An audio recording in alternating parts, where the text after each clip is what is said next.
Avui amb l'informe que ens acaben de presentar, en un primer moment no sabíem si estaven donant compliment a una iniciativa que va presentar el grup de Convergència i Unió el mes de maig per donar un impuls als vehicles elèctrics a la nostra ciutat i que deia que en el termini de 3 mesos ens farien un informe de com implementarien una xarxa de punts de càrrega per la ciutat de Barcelona.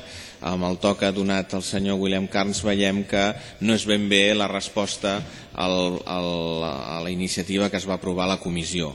De fet, vostès avui el que ens presenten és un informe d'aquests que tenen guardats en el congelador i que degudament posats en el microones ens presenten en els plens per anar-los dotant de contingut. Avui el que ens presenten no és res diferent del que va presentar l'alcalde en el Saló de l'Automòbil, on explicava tota una sèrie de garbuix d'iniciatives que s'estaven tirant en compte des de Barcelona per impulsar el vehicle elèctric. Un impuls que a nosaltres ens sembla que no és l'impuls que realment s'estan fent en les ciutats on de veritat s'estan veient vehicles elèctrics en el carrer, sinó que és una postal més a afegir en la seva eterna campanya publicitària.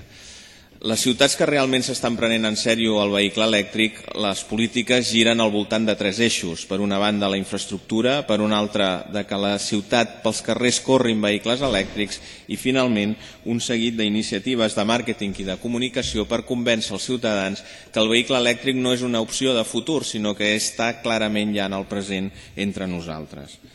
Anem per infraestructura, vostès ens deia tota una sèrie de coses. La veritat és que en aquests moments hi ha plantejats 191 punts de recàrrega, això és el que diu l'informe. Si sumem bé els punts veiem que no són 191, són 190, aquí hi ha hagut algun petit error de suma, però bé, és igual, un punt menys no fa la cosa. Parlen del 22@ com el gran territori on desenvolupar la moto elèctrica. Veiem punts de recàrrega al 22@, 5. No sabem en quin termini de temps els pensen fer, però 5. És per això que nosaltres creiem que el que avui ens presenten, doncs la veritat, dista molt del que la ciutat necessitaria.